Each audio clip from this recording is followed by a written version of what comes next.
Hello, everyone. Thank you for coming. We got our normal nice group, everybody here. So today, I look at the Google Doc before the about 2 or 3 p.m. today. We got about 5 questions asked by your fellow student. I'm going to go over them as usual. And then I think that might just be able to occupy the entire session today. Well, we'll see.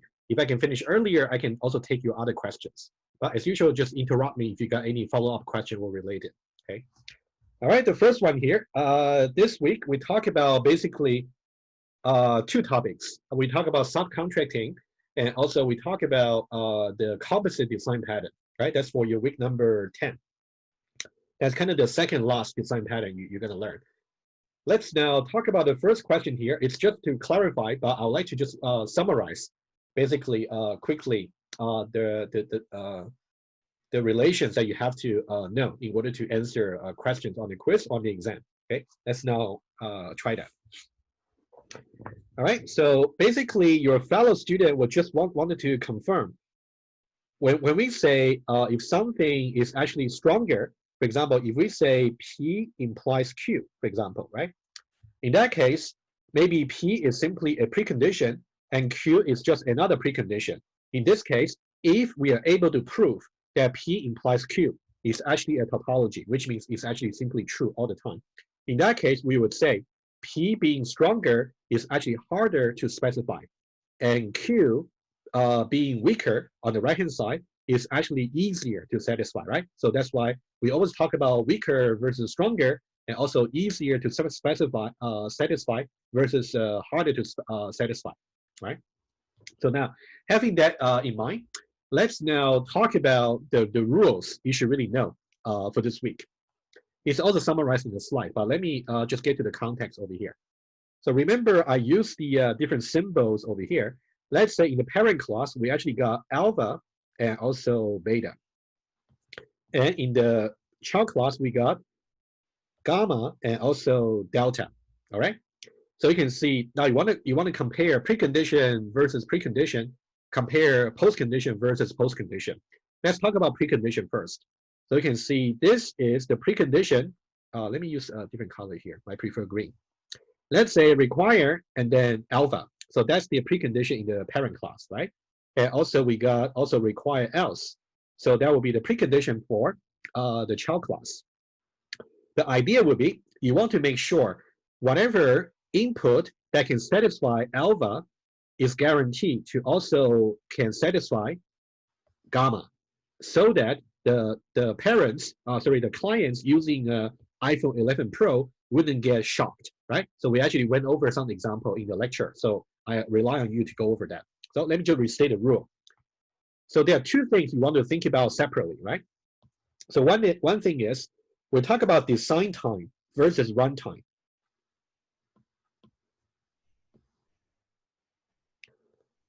Okay, so let me now split these 2 stages for you. Okay, so now one is about the design time. Design time. And then another one is the runtime.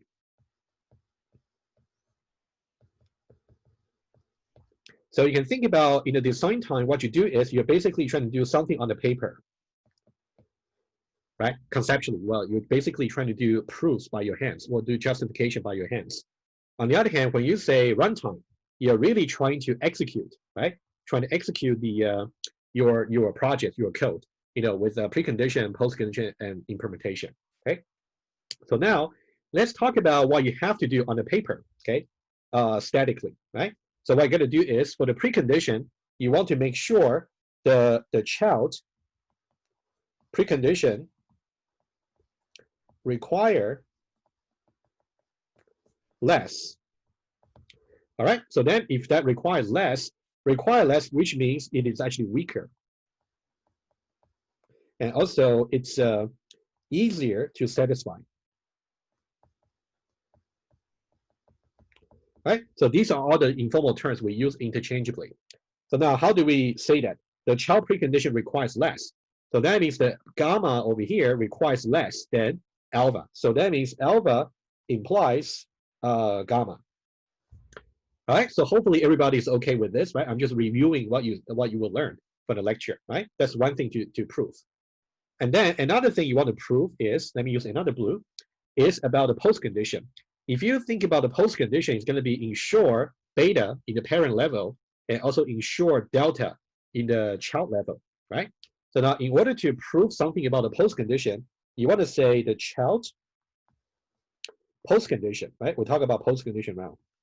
The postcondition ensure more. Okay, when we say ensures more, so that means it is stronger. And also, if something that's stronger, also the postcondition that's in the child class is harder to satisfy, which means it can it's kind of impose more constraints on the output value, so it's harder to satisfy. Harder to satisfy, right? So now, how do we state that formally? So when you talk about beta and also delta, you want to make sure delta ensures more than beta. So we got delta over here implies beta. Okay. So that's kind of the two things we want to prove at the design time. So number one over here, and also number two over here. Okay, so there are quite a bit of details. I assume you already studied in the lecture, so I'm not gonna repeat unless you have confusion. So in the design time stage, you want to prove that you want to prove these two implications, right? This one over here and this one over here. So in the quiz, you might be asked to justify. So where you, for example, if this cannot be proved, so what kind of a witness should you give, right? So for example, if you cannot prove that alpha implies gamma, right? Let's just give you one example. How to disprove. For example, let's say what you want to prove is alpha implies gamma, right? Think about how you prove it. Basically, in order to prove it, you want to say everything that satisfies alpha will also satisfy gamma. So to disprove it, basically, you just want to find a witness which will satisfy alpha, but it does not satisfy gamma, right? That's kind of how you do it, right? Hopefully that is not too challenging. How to disprove? You will simply find a witness satisfying alpha, but violating gamma, right? So this is something just to put as for your reference. And the way you justify about this particular implication is very similar, all right? Follow the same principle.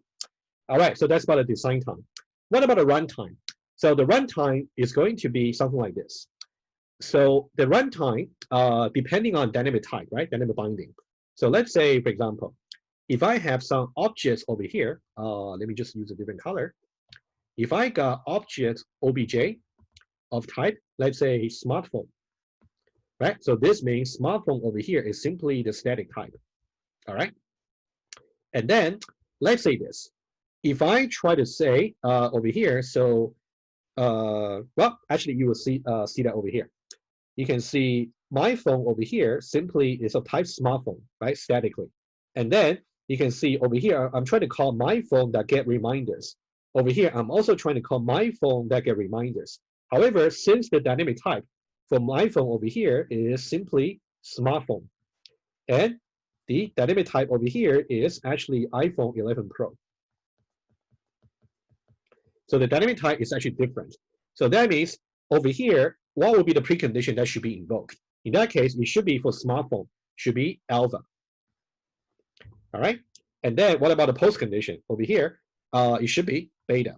This one is rather easy. All right. So now, what about at a runtime, right? So I'm kind of trying to combine the later slides into this particular page. What about at a runtime? At a runtime, what you're going to do is you're going to basically accumulate. Think about alpha and beta. Alpha over here is going to be inherited to somehow over here, and they will be combined together.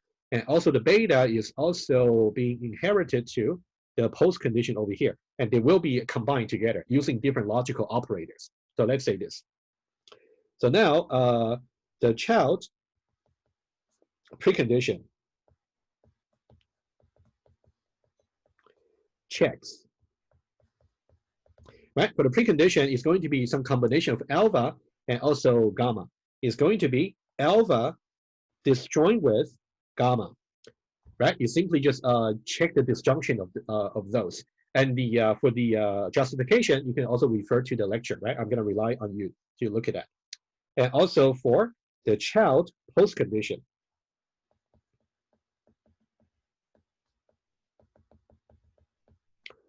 That actually checks. Okay, it's going to be, so when we talk about the postcondition, it's going to be beta combined with delta. So it's going to be beta combined with, using conjunction, delta, right? So now you can see, let me just make it over here. Then you think about, let me try to annotate this over here. So let me just make some annotation here so you can see.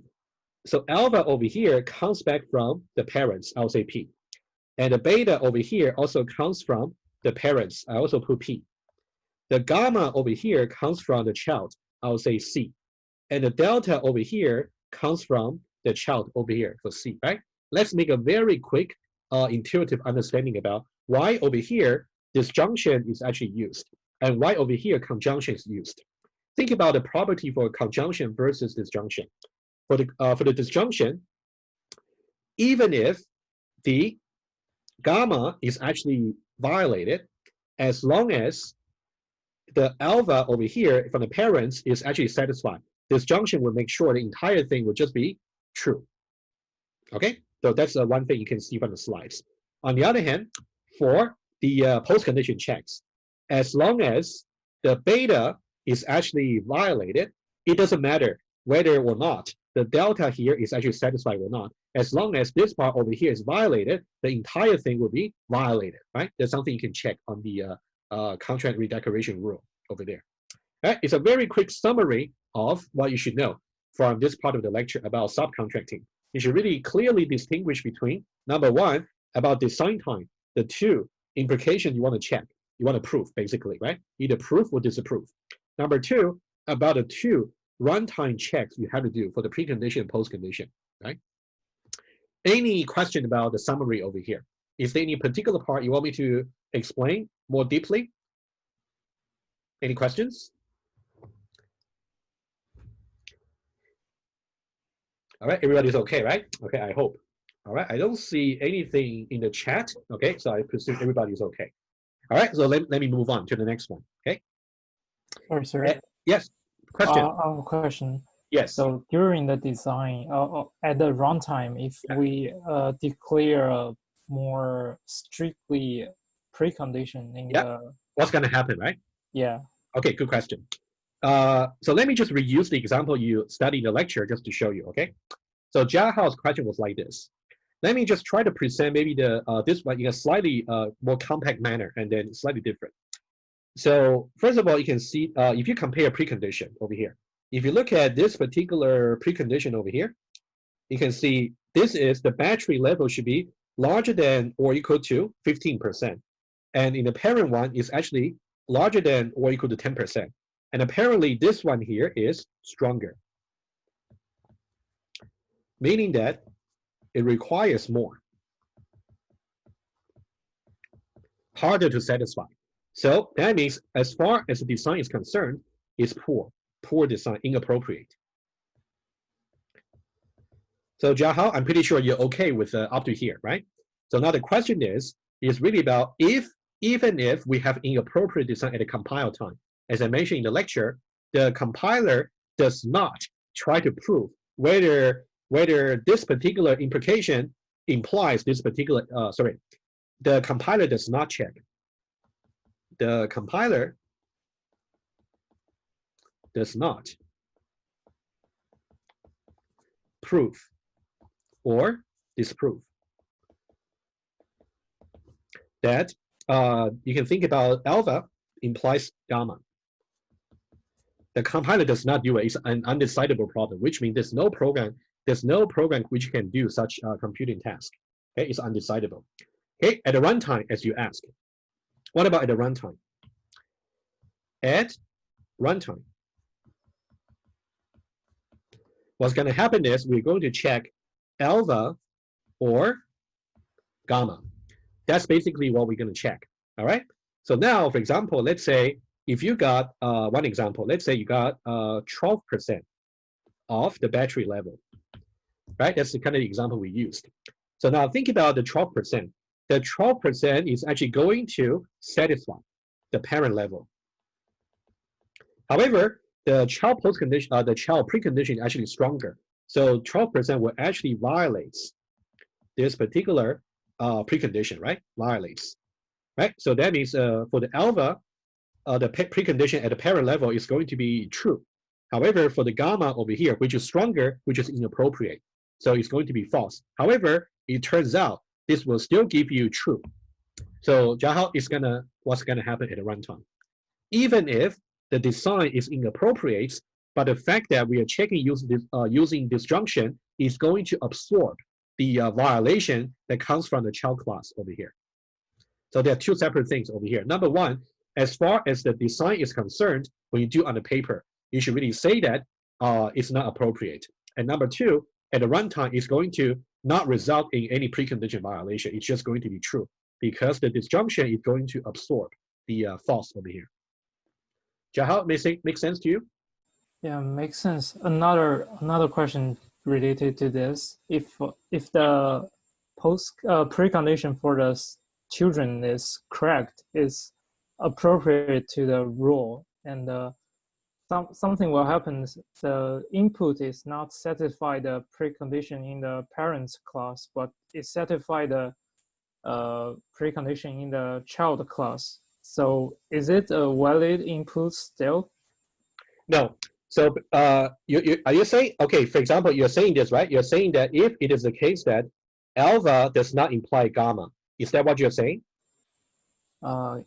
Yes. Okay. This would not be considered as appropriate design because whenever you want, well, intuitively, for anybody, let's say if phone user, if they declare my phone to be a smartphone, right, initially, right? Dynamically. Oh, sorry.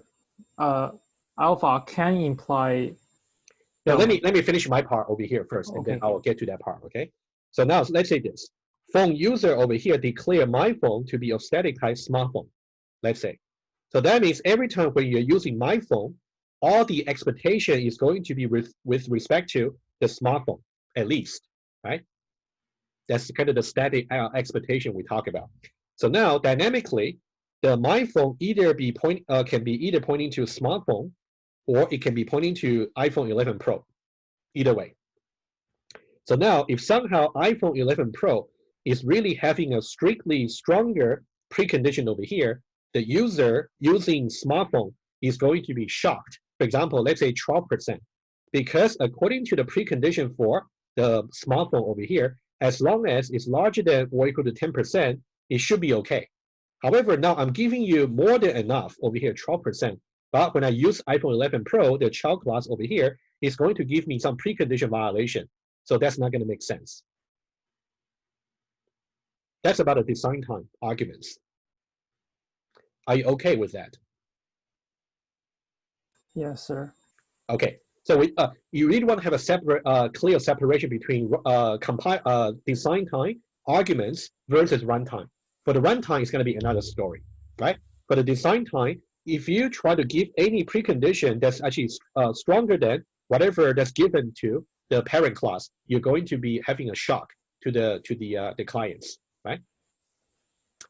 All right, let me just take a look over here. Yeah, Amir, that's okay. I think I would say if you maybe Amir and also other guys either right now or watching the video, still watching the video for the lecture.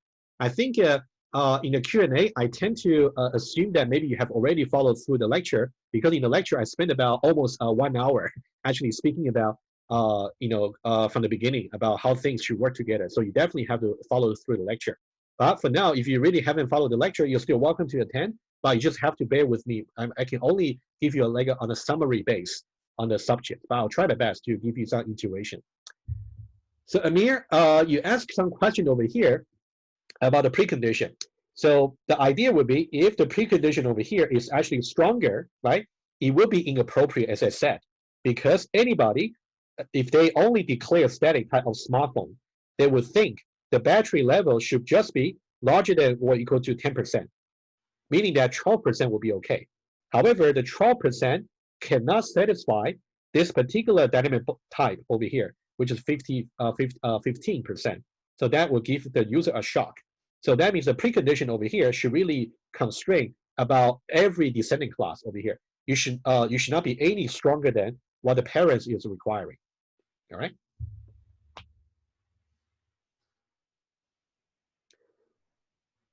So here we talk about only the design time. So two different aspects over here.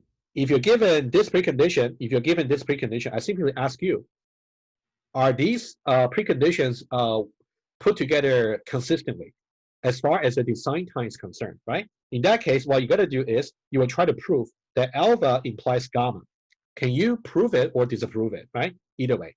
And then when we talk about how exactly will be checked at the runtime, so that's going to be another story. At the runtime, you're going to check alpha or gamma, right? And the design, the language design choice actually shows tells you that whenever you try to put the two preconditions together, you think about it's more like a safeguard. So when you check them at the runtime, because you put alpha and gamma together using disjunction. So now, even if the precondition for the child class is actually violated, in that case, you will still not get any precondition violation because it's a disjunction. So now, if you try the 12% example over here, it's going to satisfy alpha larger than or equal to 10%, even though it violates the larger than or equal to 15% because that's disjunction, so you will still get true. All right.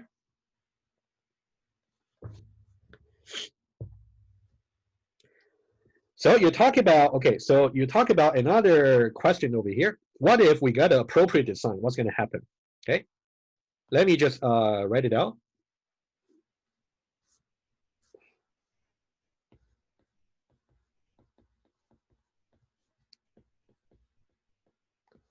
Okay, let's say some routine over here. Let's say for the parents, we got require. Let's say over here, so let's say simply the battery level is larger than or equal to 10%. Okay, so that one is actually whatever we got over here. I'm just copying that. Okay, so let's say this is one class. Okay, sorry.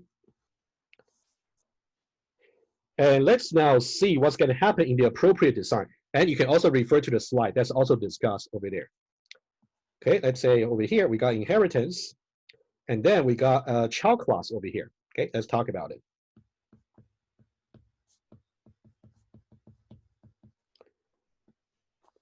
And then over here, let's say we got another, just redefine this routine, and then we'll say require else.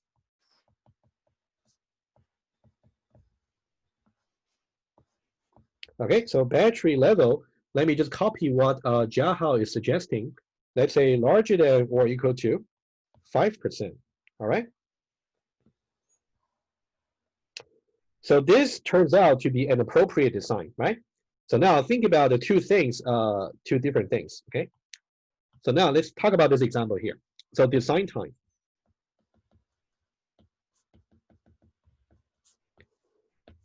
We want to prove that battery level larger than or equal to 10% implies the battery level larger than or equal to 5%. It's quite obvious, right? You can easily prove it. For example, in this case, I just draw a diagram. Battery level larger than or equal to 10% is going to be 10, 11, 12, 13, and etc. Right over here. And then what about larger than or equal to 5%? It's going to include even more values. For example, something like maybe 5, and then 6, and then 7, and etc. Right? Just a informal sketch. Okay, so now you will know that this so this particular one is battery level larger than or equal to 5%. And this one over here, right? Let me just use a different color so you can see that, right?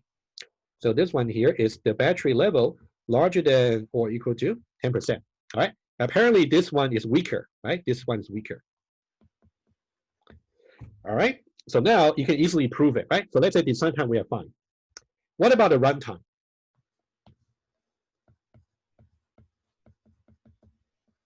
At the runtime, what we will check is this.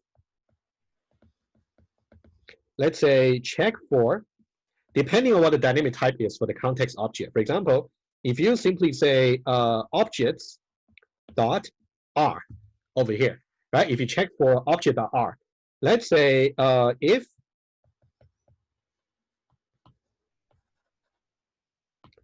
the dynamic type of objects is child. Okay, over here, if the dynamic type is child, and then we'll check. In that case, it's going to be combining these two preconditions together using disjunction. So it's going to be battery level larger than or equal to 10%, or battery level larger than or equal to 5%. All right, so now, so far so good? Okay. So now let's say what we want to do is this. What that will check is it's going to, let's see the example you're using. You're using 8%, right?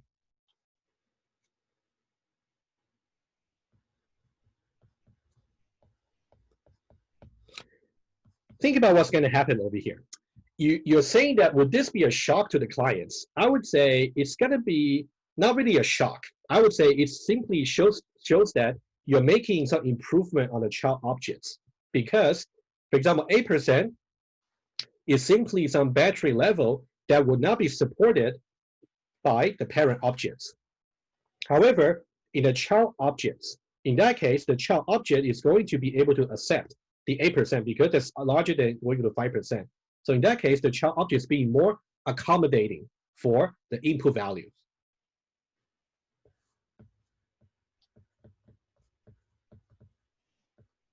It's more accommodating for the input value. So whenever we say shock, is whenever we say shock, it's really about what works in parents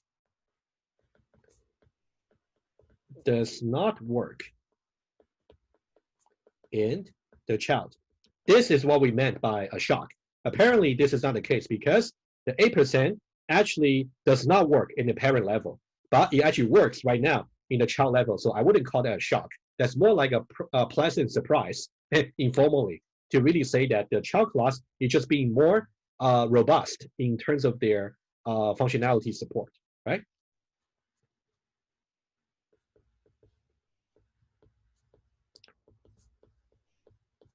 So what the present surprise is, in this case, what fails to work actually works. What fails to work in parents actually works in child over here. Well, especially this case, right? Let's see what's going to happen here. So now for 8% over here, we know that it's actually going to violate the parent's precondition. That's okay, right? That's going to be false. However, given that the child instance right now is being more robust, so now 8% is actually going to satisfy this. So overall, are we going to get any precondition violation? No, they're going to be true. So there will be no precondition violation.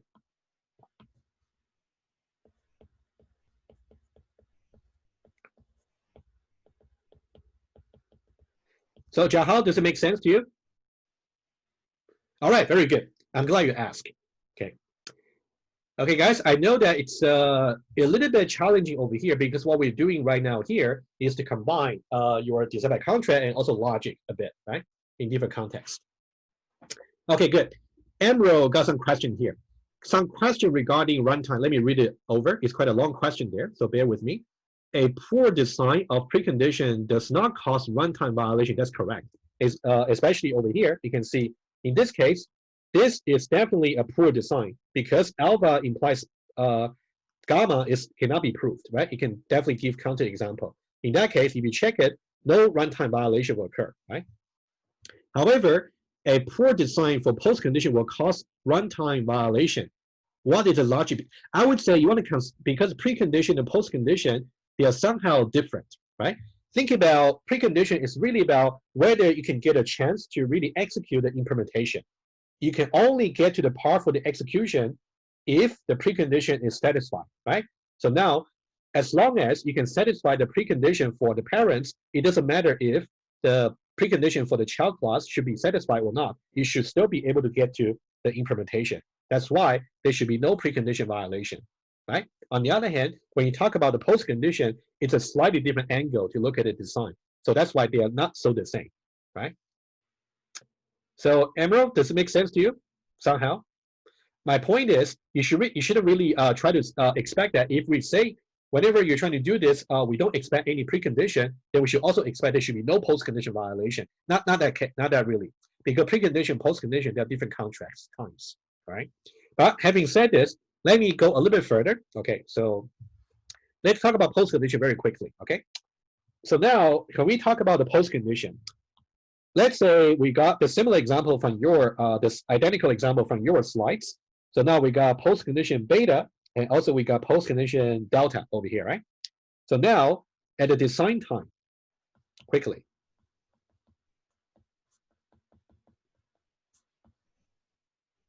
Okay, at the design time, basically what you want to know is we want to prove.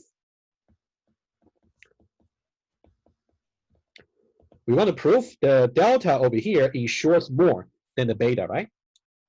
You want to make sure the child class being a specialization can ensure whatever the parent class already ensures. So if you can ensure this, whatever that's ensured by the child, it must be also guaranteed by the parents, right?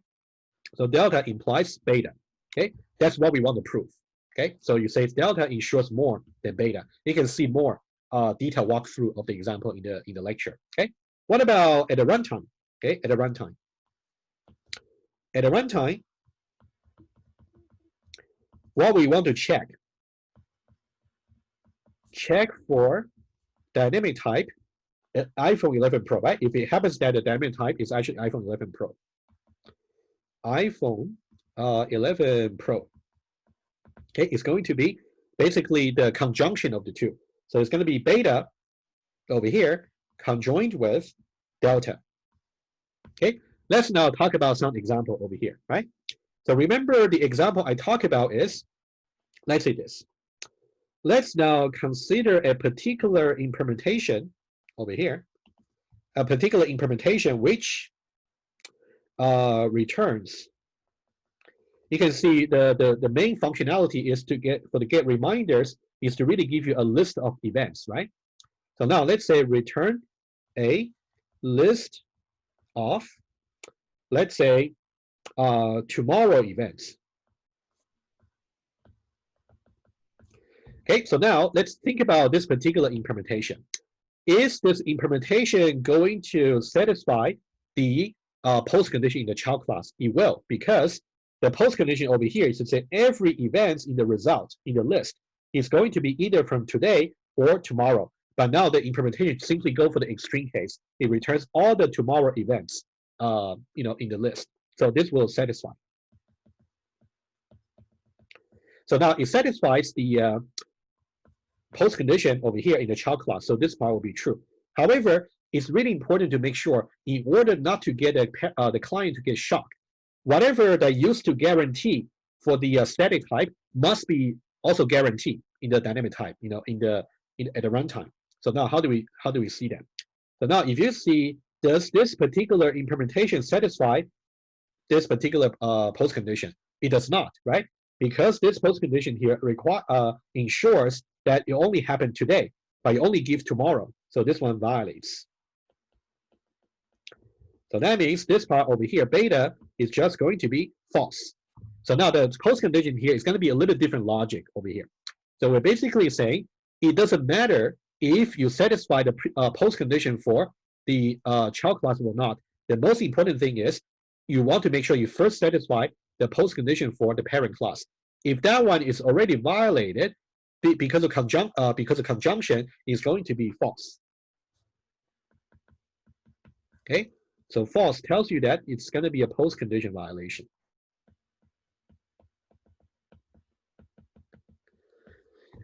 All right, so that's about the postcondition. All right, guys, any clarification do you need? Okay, for those of you maybe who haven't got a chance to see the lecture, but I think it's more like a summary of everything together. If there's anything you want me to give you more intuition, you can feel free to speak up. I can help you a bit. That might help you later on when you get to the lecture. Okay, any questions? Anybody? So is it a poor design? Which one? You mean this one here? It is a poor design because in order to be a good design, you want to make sure delta over here implies beta, but it's not the case, right? You can see this guy over here is definitely not. Definitely is not. This predicate here is definitely not stronger than this because it's actually weaker because it can allow all the satisfying value not just for today but also for tomorrow because of the or. You can think about the delta over here. Let me draw. You can also see the illustration in the lecture. So delta over here, delta, and also we got beta. Okay, think about beta is like over here, right? So delta is somehow weaker. So how is that weaker? So to really identify exactly what's really this part over here, what's the difference between the two?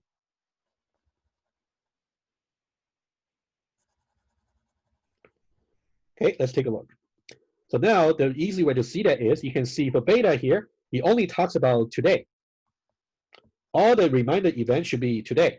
However, for delta over there, it's actually either today or tomorrow. So you can think about this part here is a tomorrow.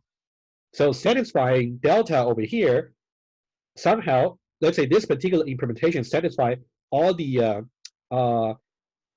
this implementation here satisfy the delta by producing tomorrow events only. However, that's not good because if you try to check at the runtime, it's going to give you a postcondition violation. Tempeh, make sense to you? Yes. Good. All right. Amir, is it practical to have stronger condition in the parents than the child? Stronger condition in parents, I would say depending on which condition you're talking about. In the case of, again, let's go back to this big picture over here.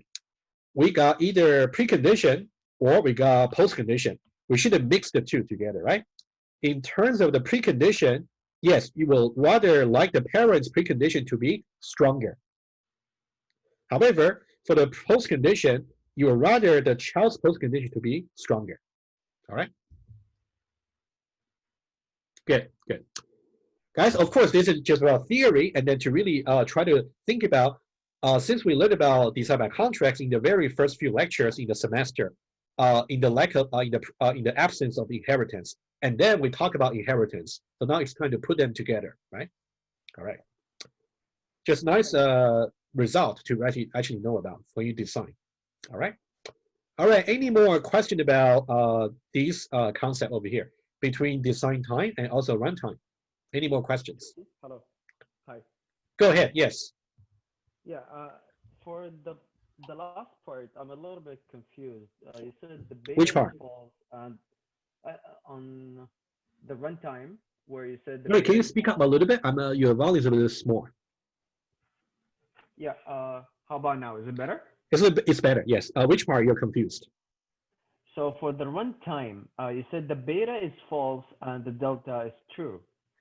Yeah. Isn't it the opposite? Since beta does not No. Okay. Okay. We are talking about. Okay. So first of all, we are talking about postcondition array. We're talking about these two, right? Okay. Good. So now we are talking about a particular scenario to illustrate how this postcondition can be violated, right? And also illustrate why this is a poor design. Typically, in order to be a valid design, it should be the case that delta should be stronger than beta. So delta should be stronger than beta. That's the criterion to be a good design.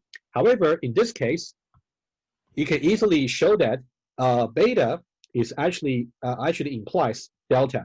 This is actually the case, right? So this is the fact, which implies poor design. First of all, are you okay with this at the design time? Yes. Okay, good. Okay, let's now move on to runtime. Okay, in order for us to show why this poor design can have dire consequence is by following this. Let's say this.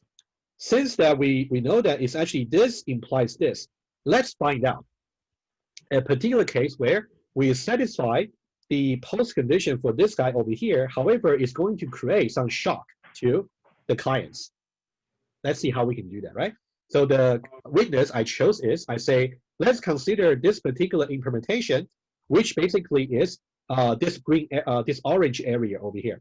So that one there is going to satisfy just the delta, which means we're going to produce tomorrow events only. That's okay, because the delta tells you you can produce the event that's either today or tomorrow. Now I'm just choosing to produce tomorrow only.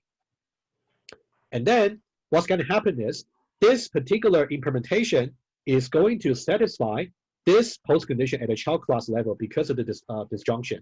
So that's why it is true. On the other hand, can this implementation over here satisfy the post condition over here?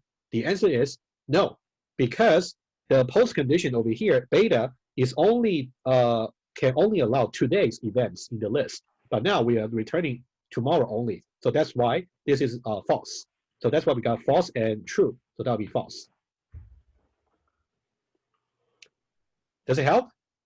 Yeah, that's more clear. Right? Yeah, that's good. Yeah. So guys, I can definitely appreciate the confusion you might have. That's why we're talking about design time versus runtime, right? So hopefully that help a bit. But try to review the lecture if you haven't, and then yeah, hopefully this also help. All right.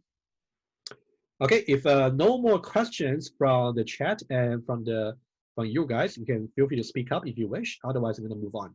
All right. Okay. Let me move on. Okay. The next one over here. Okay, how is a poor design checked at the runtime? Actually, this has been already covered. Okay, so I think I pretty much said everything there using that example. Let me just go over this just one kind of a separate but related question. Let me go over the question with you. So we say that in the design time, we're going to check these two implications, right? So rather than using, if you want to see some correspondence, think about alpha, beta, gamma, and also beta. Sorry, delta, right? But maybe easier for you if you think about the original precondition, original postcondition, and also the new precondition, new postcondition, whichever way, right? So just be consistent. This is what you have to prove, and this is what will be checked depending on the dynamic type, right? That's what we said. Let's read your fellow student's question and see if there's any further explanation needed. Even if these two logical implications are not implemented during compile time due to poor design. So here we got two cases over here, right? Let's be clear over here. Due to poor design. So there are two cases of the poor design. Case number one. Case number one, let's say the original precondition does not imply the new precondition. That's one case for the poor design, right? And also case number two will be the new postcondition does not imply, right? It should be implied if that's a valid, but it does not imply, so that's a invalid design. Original post. Okay, so that's the two cases of poor design, okay? And then your fellow students say, the compiler won't complain. Correct. That's very important to say. The compiler is not a prover. It's not. So it does not try to prove these two, either prove or disprove. It does not do it. Okay. And it does not lead to a runtime violation. So now this is very important. I think Amro was asking a similar question there. Right. So I would say when you want to be very careful over here. Right. So does not lead to a runtime violation. So this one here is not complete. Okay, not accurate. It depends on which condition you're talking about, right? In the case of the precondition over here, right? In the case of precondition, basically, as long as the original precondition is satisfied, there will be no precondition violation. Because we simply check by disjunction, right? That's something we said already, right? And also, in the case of the postcondition, it doesn't invalidate the sign. So we would say as long as the original postcondition is violated, there is postcondition violation. So here is more like a summary of what's happening over here. So if you look at that over here, so you can see over here, so as long as the 12% actually satisfy the precondition for the parent class over here, so there's no precondition violation, right? And for the postcondition, as long as, for example, this particular implementation, as long as it violates the postcondition in the parent class, in which case it is false. It doesn't matter what, it doesn't really matter if satisfy the child postcondition or not. It will still be a postcondition violation, right? Exactly what we just illustrated. All right, so now let's now see another question here. Can we say the solution is to have the exact conditions in both ensure and require? Well, I would say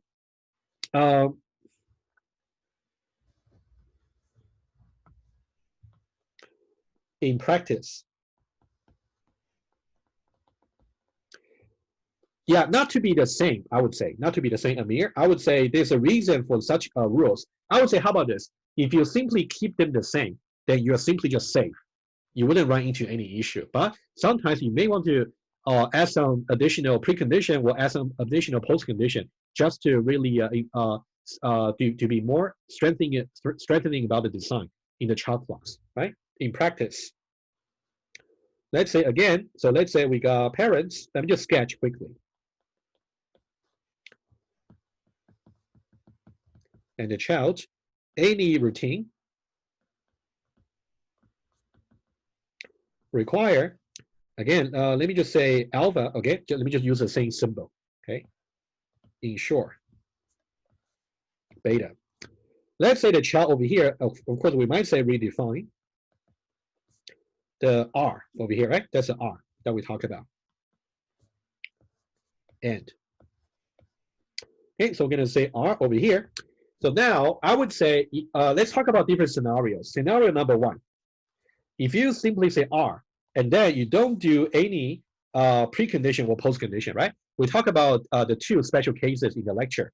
So now, in this case, it would be as if you declare, if you don't have anything in the child class over here, it would be as if you simply say precondition is true, and also the postcondition is simply just true. In that case, you will simply just get alpha and beta directly inherited to this and this. Oh, there's one thing I said a little bit wrong. Sorry, I take it back. Okay, let me say that again. Okay. So again, I'm just summarizing, but to see exactly why, you have to see the slides, right? If I simply don't do any precondition, I don't do any postcondition over here. It will be as if. Okay, let me just put over here. It will be as if when I say R over here,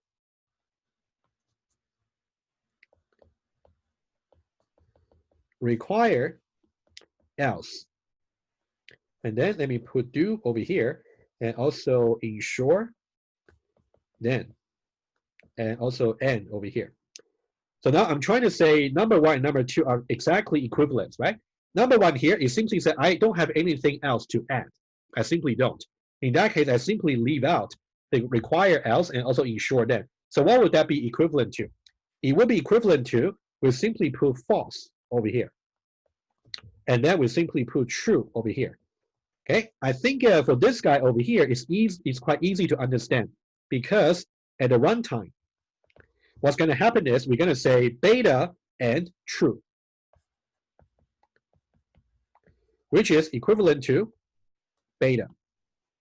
So that means we are still checking the postcondition that's inherited from the parent class, right? That's something we said. What about this guy here? This guy is a little bit funny, okay? Here you put the false over here, which means we are trying to just get a strengthen the precondition over here to the strongest possible. Just because, now what's going to be checked at the runtime? At the runtime, what's going to be checked will be, you're going to get beta, right? That's inherited, and also or the false. And then this one is going to be equivalent to just beta, right? So we are still checking the precondition over here.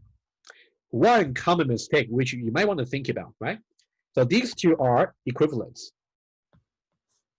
You might be wondering, can I do something like this? Let's say number 3, okay? So this is not equivalence.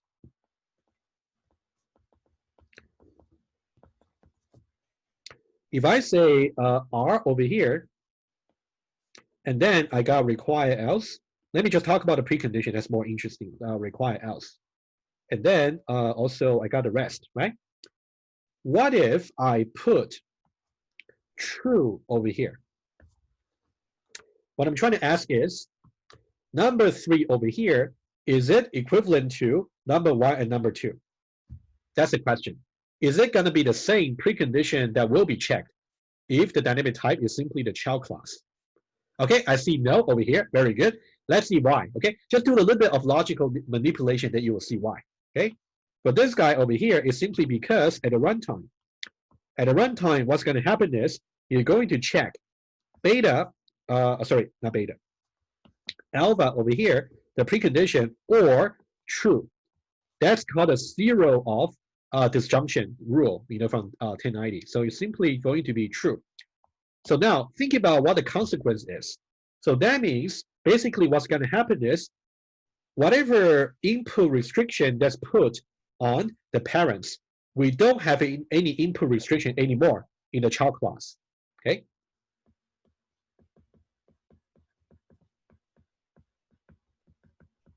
No input restrictions at all. So now the question is, I'm just saying that number 1 and 2 are equivalents, but they are not equivalent to number 3. They are not. Okay. Whether you want to declare true over here or not is completely up to you.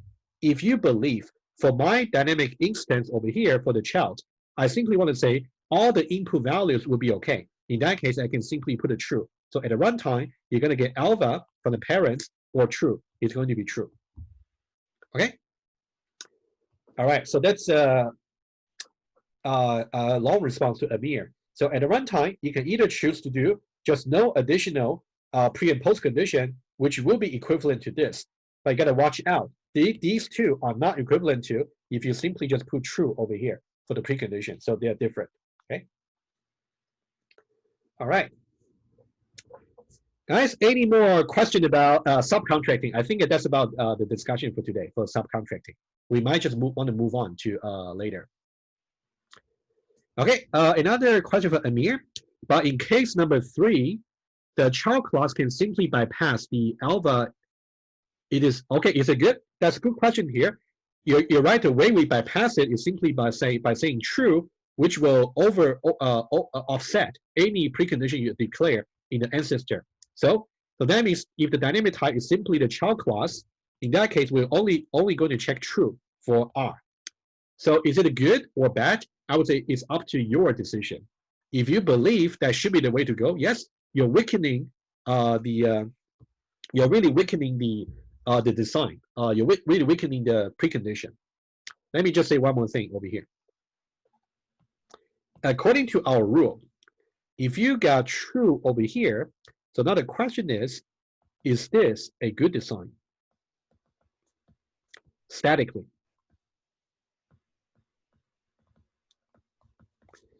Well, it should be a good design, Amir, because what should we prove? You want to prove that alpha over here implies true, which is trivial. Anything implies true, so that's fine. As far as our design rule is concerned, this is definitely a valid design. At a runtime, you just have to know what the consequence is. All right? All right, guys, I think we got about half an hour left. I think we're still doing well, okay? I think we are done with the question and summary about the subcontracting. For those of you who still plan to come tomorrow, you can try to study the summary or the notes a bit, and then come back with new questions if you wish, okay? So that's about the subcontracting. So now let me move on to about the composite design pattern. There are only two questions over there, which are not that difficult to answer. Okay. The first one over here is just a clarification. Okay. I think I can see where your fellow student confusion might be. I was realizing it when I was giving the lecture. Okay. So basically here, when we talk about descendants over here, so I agree with you. As far as the descendants we are concerned so far, when we talk about inheritance, it's really about all the children at all the levels, right? However, the descendant class over here, what it really meant over here is the children at the top level.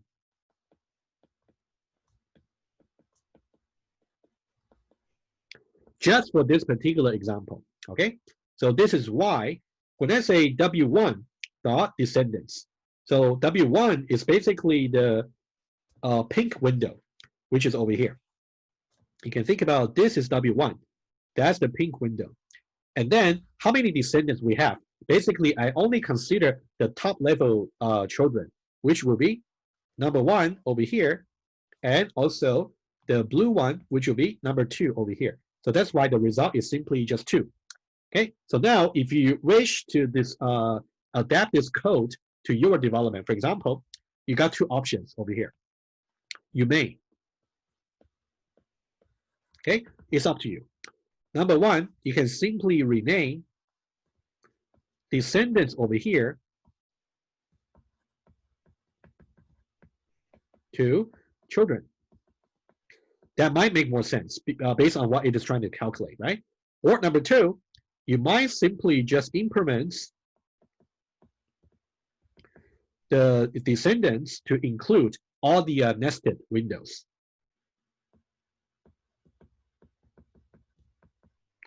To include all nested window. Okay, that's another way to do it. It's basically just including all the nodes in a subtree, right? That's also what you learned in 2011, right? It's just a minor confusion, right? That might be from the lecture, okay? It's just one example. All right, so that's about this one here. Okay, so now guys, I would suggest we spend a little of time talking about this, right? For those of you who actually already went through the slides for the composite design pattern, and then I spoke about, when I spoke about the composite design pattern, before that, we actually got 2 design attempts, which we also criticized. You can study that and then ask me questions related to them tomorrow. But let's talk about the composite design pattern, okay? In the composite design pattern, you want to take a look at here. We say for the composite equipment class, we actually got 1 client supplier. For now, could you please just ignore this part here, just for now. Just ignore this arrow here. The actual composite design pattern, we say the composite equipment should have a client supplier to here, and the children should be of type equipments. So this means what we have here, let me write it down here. Let me write it down here, okay? For the composite equipments,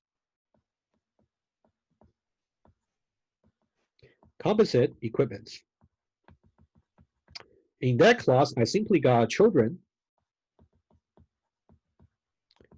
which is going to be a list of equipments. So that's the design. That's a standard composite pattern, right? Basically, just refer back to the most general possible concept about equipments. So now let's, and the question I posed to those of you who were watching the lecture, right, was this. Can we say alternatively,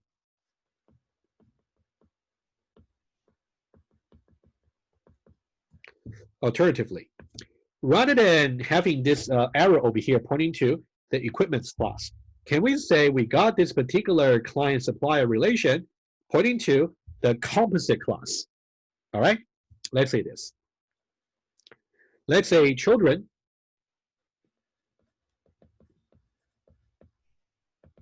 over here, I'm just going to get maybe a list of composite.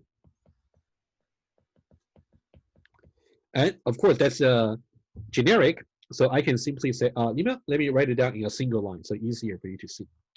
Alternatively, what I want to get is this line here. So it's going to be composite. And then over here is going to be just, let me write it down. It's going to be a list. And the list over there is going to be a composite, right? It's pointing to the composite over here, and the composite is a generic class. And what should be the T? Let's say the T over there is simply equipments.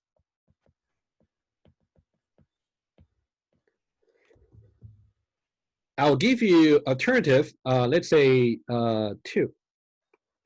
I'll give you another alternative. Let's talk about these. 3. What if I say children over here is going to be a list of referring to this particular class, right? So I'm talking about just another alternative. Let me also draw the arrow accordingly, right? I'm basically saying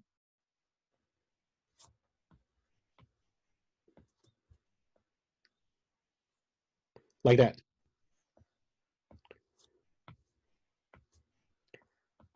So these are the 2 alternatives I would like you to think about whether they're valid or not. List dot dot. Okay, let me complete the code over here. Composite equipments. Let me write better. Sorry. Composite equipments. All right, so now we got basically alternative number 2 and also alternative number 3, right? Are they valid or not?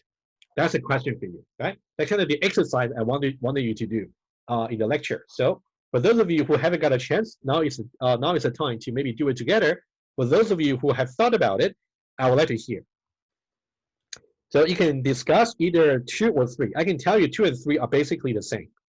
Either you try to say a list of composite where the T is simply equipments, or you simply say list of composite equipment. They are the same, really. But are they valid or not? Anybody want to speak up? Are these okay or not?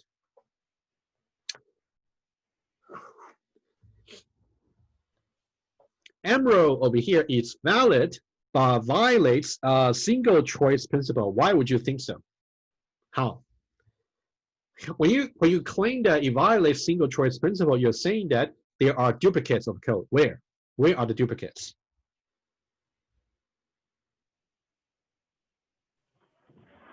Yeah, considering another cluster, like as we discussed in the lecture, where we're having furniture, then if you want to use the same code, then we gotta duplicate the same composite equipment.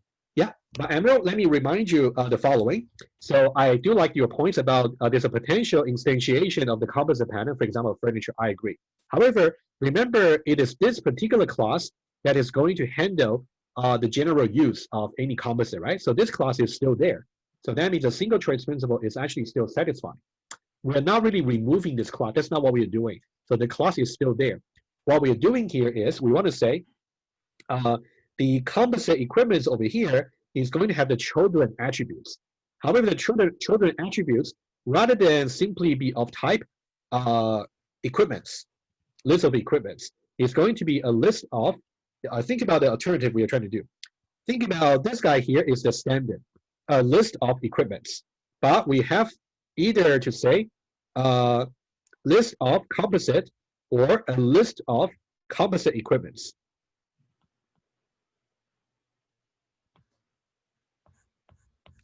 Right? You can think about the only thing we are trying to modify here is we got either equipments as the list type, or it can be composite as a list type, or it can be composite equipment as a list type. In either of the alternative, we are not really removing this particular class. So single choice principle would be okay, right? Okay, very good. Just want to clarify. That's okay. Thanks for trying. Tempeh is saying something like it's not valid because this video card is on the same level of composite equipments. No, they are not on the same level, because over here you can see this drive and also video card. They are the direct children of equipments. Whereas, let's say cabinets, bus over here, they are still under the composite equipment. So there's no conflicts over here. So I don't think that's really valid though. So Tempe, what you're saying over here is not an issue. Guys, let me give you a little bit hints, okay? Can you take a look at, yeah, go ahead, please. Is it because composite equipment, well, equipment is not, we cannot add equipment into the list of composite equipment. Okay, that's very good. That's Admiral, you're definitely on the right track. Let me just let you help your fellow student a little bit. Could you please help us the following? Take a look at the following code. Okay, the following code. We know that for the standard design pattern, the composite, let's say this guy here, at the one we talked about in the lecture, we know that it's not going to allow this line over here anymore. So you cannot add a disk drive into a car anymore. So this is good, right? That's good. Can you take a look at these? What's going to happen to this if we switch to either 2 or 3? What's going to happen? Are these okay?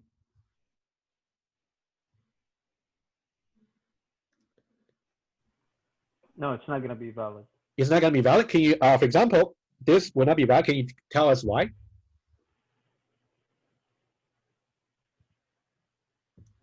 I believe just because of the let me help you a little bit. How about we talk about design number 3? You're saying that for design number 3, if we chose it to say children is of this particular type, why would this line not valid?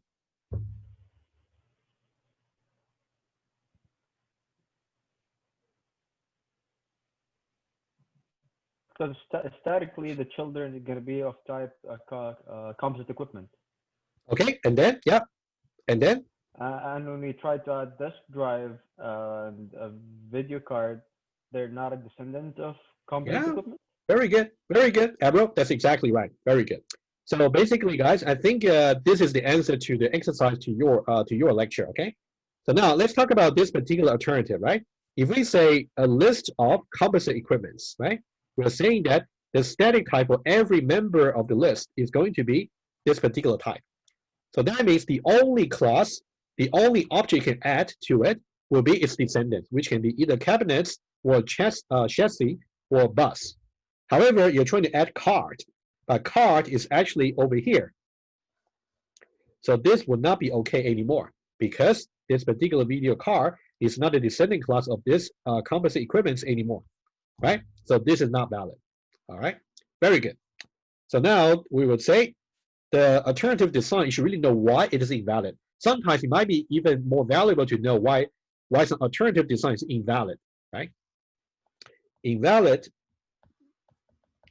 because we cannot add any basic equipments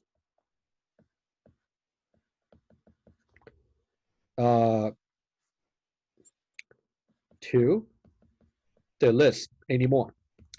All right, so you can see it's just like a application of the polymorphic arguments that we learned about, right? We review in the inheritance lecture. All right, that's good.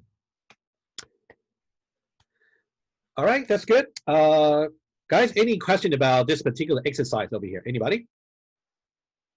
Everybody's okay? Okay, I'll pause a little bit to see if everybody's fine. All right. Very good. The next one, one of your fellow students was hoping that I can go over quiz number 8, one of the questions about polymorphic return values. I'll be happy to do so. But before I start that, but because this one might take about 10 or 15 minutes. After that, I think you'll be very close to the end of the session. So do you guys got any questions about any composite pattern or anything about the subcontracting? Anybody? If no, then I can go on to this particular question on the quiz to actually show you. I can pause a little bit to see anybody got any question before I move on to that quiz question. Anybody?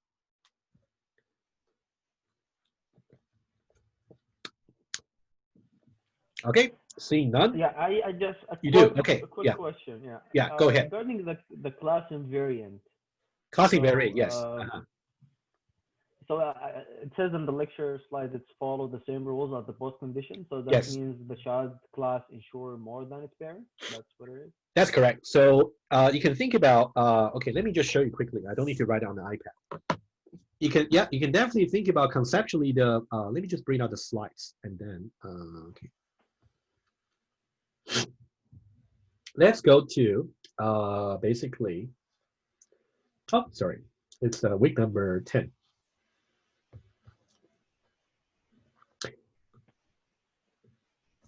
Yeah, I think Emerald, you're talking about basically a little bit down over here.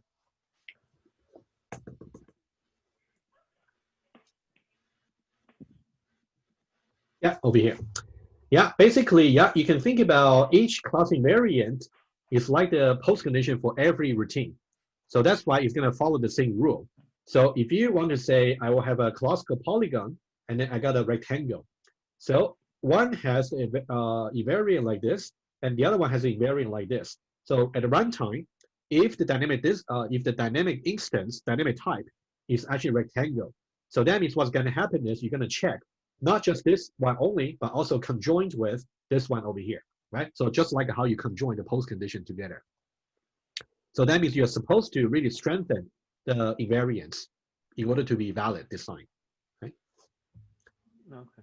Okay, makes sense. Good, very good. All right, guys, anything else before I move on to that quiz question there? Okay, so maybe it might be of the interest to some of you as well.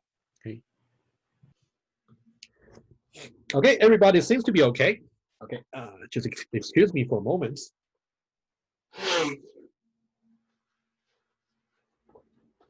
All right, so let's now go over the quiz question. All right, this question over here, basically, again, we start with some inheritance hierarchy. So I would like to do this one maybe completely together with you, so you can also benefit from that. If just any similar thing come up again in the exam, you will know how to solve them. Okay, let's do it together carefully. All right, so basically, whenever you're given a fragment of code like this, your best bet is really to build an inheritance hierarchy tree as soon as possible on a piece of paper, right? Especially it's like an open book or open book quiz or open book exam. You can definitely have some notes together with you. But I think given this structure here, you just want to build a tree as soon as you can. All right, let's do it together. Let's start with B here. So B inherits from G. I will get to the routines over here later once I build a tree, okay?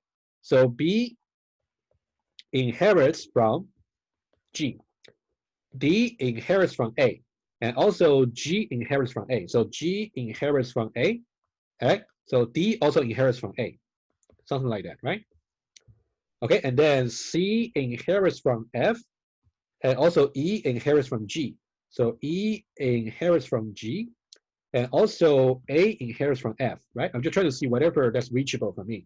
And also C inherits from F. All right, and then, okay, we got F over here.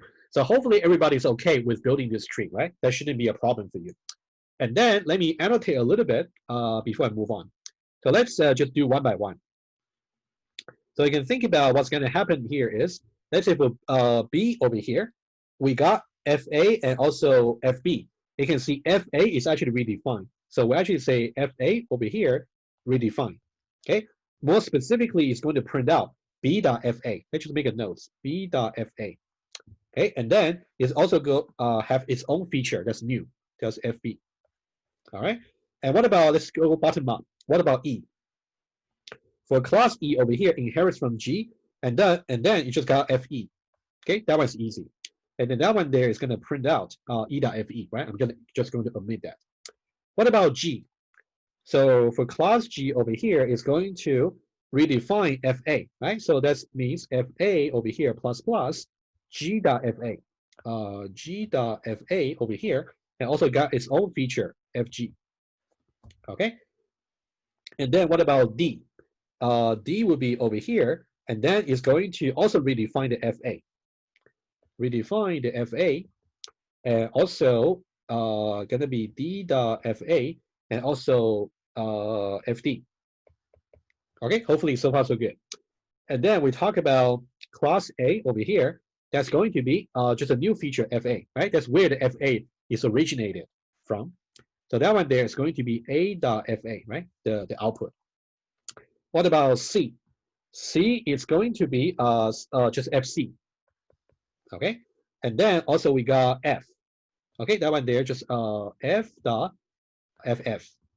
Okay, one more thing I would like to annotate over here. Let's think about the different versions of FA, right? Think about this is one version over here from the class A. And then this is another version over here. That means FA was redefined, right? To be G.FA. And then notice that the pink version here is just going to be inherited to class E over here, right? You can see for the class E, there's no redefinition for FA. And let's talk about different versions. And then you can see for class B over here, we also got another version of FA, right? So so far we got green, we got pink, we got orange. Do we got any more versions of FA? I think we do. Well, we got another one, right? You can think about in class D, we also got FA. Okay, that's D.FA. You can see in total, we got 4 versions of FA, right? That's according to the design. So we got version number 1 over here. We got version number 2 over here.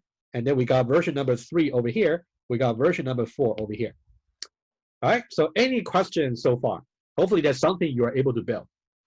Since I'm talking while I'm building the tree, so that could be slower. So hopefully when you do it silently, you will be able to build faster, all right?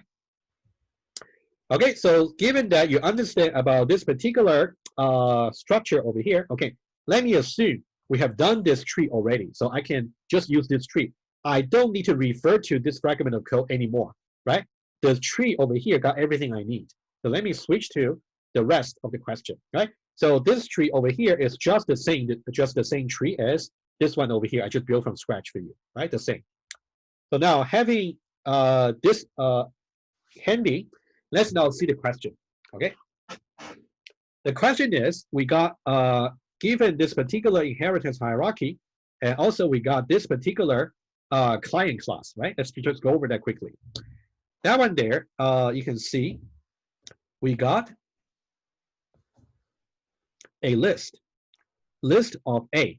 So that means every member in this list, the static type will just be A. Dynamically, what can it be? Dynamically, think about if the static type is simply A. Dynamically, it can be A, G, D, B, E, right? It can be 1, 2, 3, 4, 5, right? That's something you can check right away by the tree. And then we say that we simply just create a linked list. But notice that for the list interface, you still have the extend available, right? You can check easily on iPhone Studio. Okay, so now this is polymorphic arguments. You can see the A over here. Let's think about whether this will compile, right? So now if you look at that, you can see this is A over here, objects. So this object here is really A. Is A a descendant class of the extend?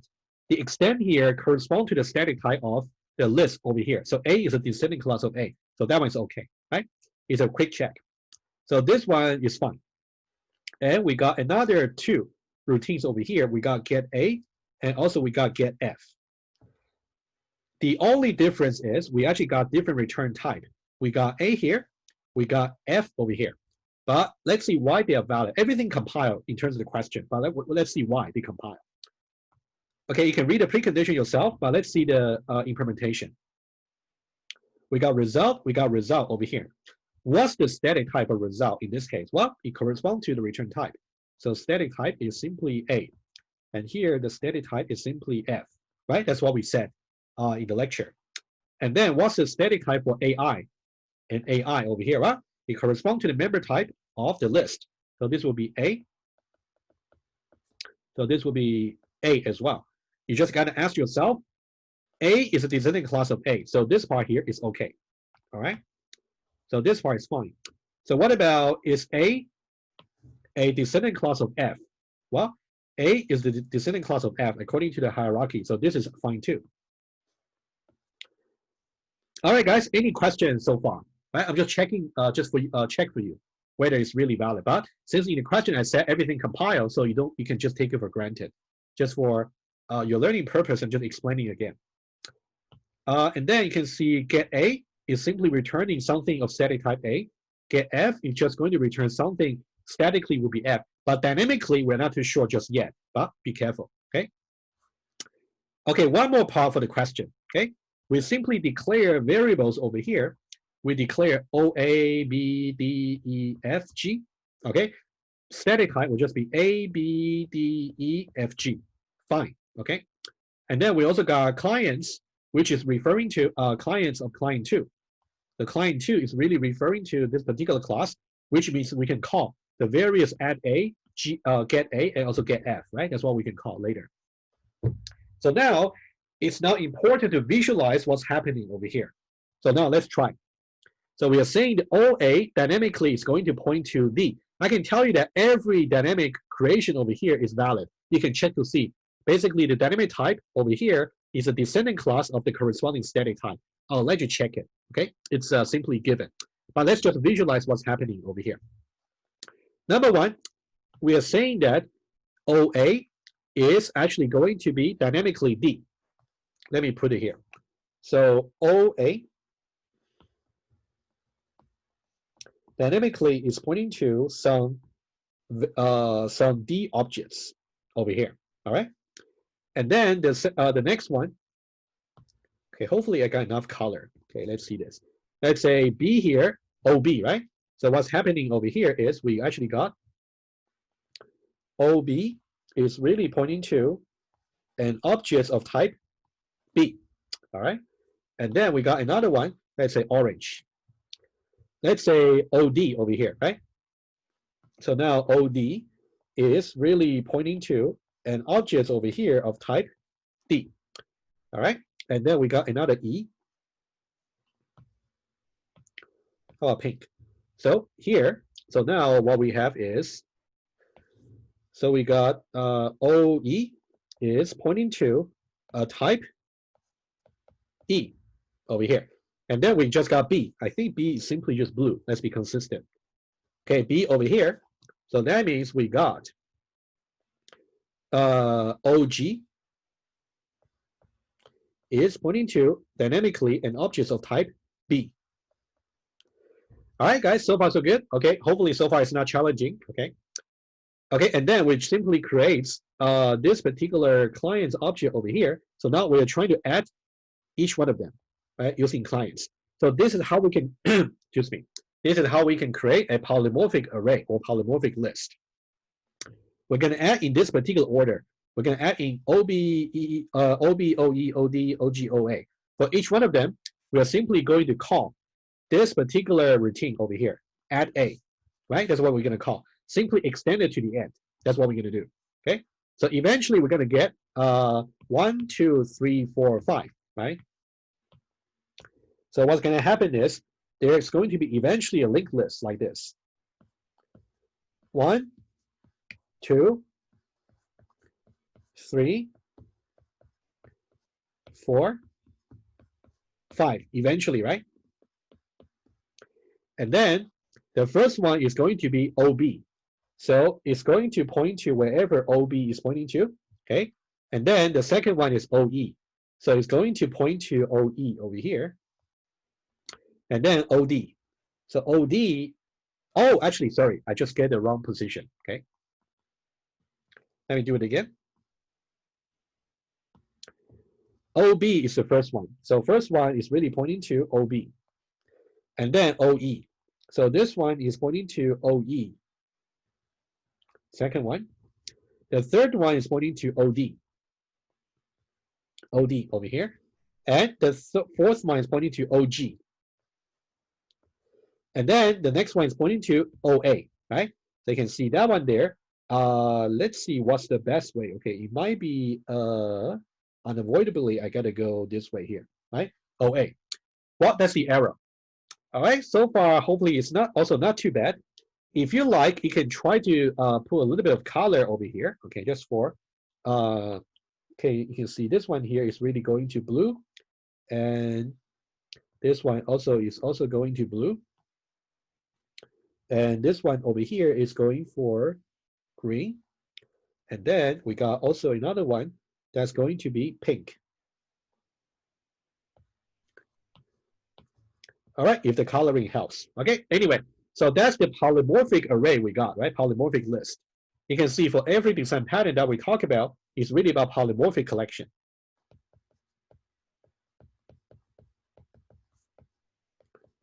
All right, finally, we are now ready to answer every question over here, finally. All right, let's now try. The first one, when we say clients.getA2.fa, right? The clients basically is of type client2. And then when we say get A over here, so get A2 at position 2. So position 2 over here is really pointing to this particular dynamic type, which is OE, right? And OE.fa. What's OE.fa? Well, basically what you have to know is this particular expression over here. Okay, let me just point to just show you again. So if you go to position 2 is really pointing to dynamic type E. All right, so it's going to be dynamic type E. If the dynamic type is simply E, so what's going to be when you call FA? When you call FA, you can see E here simply inherits this particular version from there. So that's why it's a G.fa. All right, that's how you figure out this particular expression. All right, hopefully everybody's okay. You kind of get the idea. So now let me just go over a few more. Okay, you can complete the rest. So what about the second one? The second one over here, how about this? All right, so now if you try clients.getF2. So now you should really try to be careful here, right? If you try getF is going to return statically an F over here. And for F, do we have FA? We don't. Okay, so that's really important over here. So now you would say the static type of getF is simply just F, which does not declare FA. So that's why the answer will be invalid. All right, so that's one example here. Okay, I think the rest of them is very similar. Okay, should we just look at one more? Okay, just one more. How about this one over here? So whoever might be interested in completing this quiz again, so that's basically, I think the setup stage will be the more interesting to you, just about how things should be set up, right? And then let's just do one more. So these will be very similar to what I just talked about before, okay? And then let me just talk about one more over here. How about this one? Why is this invalid, right? You can see this one is basically an assignment. So why is this invalid? What you want to see is, so first of all, when you say client.getA, right?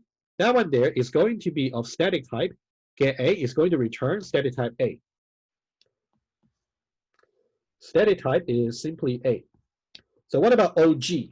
So if you look at OG, static type is simply G. The question you want to ask yourself is A a descendant class of G? Is A a descendant class of G? No, it's not. So that's why it will be invalid. All right. Okay, guys, are you okay with the question so far? Maybe it might be a little bit boring to really go over everything that's similar, but you will see the idea. Once you get this diagram done, so you just have to see whenever you say get A, for example, position 5. So you can see 1, 2, 3, 4, 5. 5 is pointing to this particular dynamic type, which is D. And now, when you call D, you will know that you're calling this particular version. So that's why it's going to return D.fa, right? And etc. So I think the rest you can complete it by yourself. All right. Hopefully that's a good walkthrough of this question here in the quiz. Okay, I think we are now reaching 7 p.m. I think we're just running out of time. Do you have any more short questions for me? Otherwise, we can answer your question tomorrow. Anyone?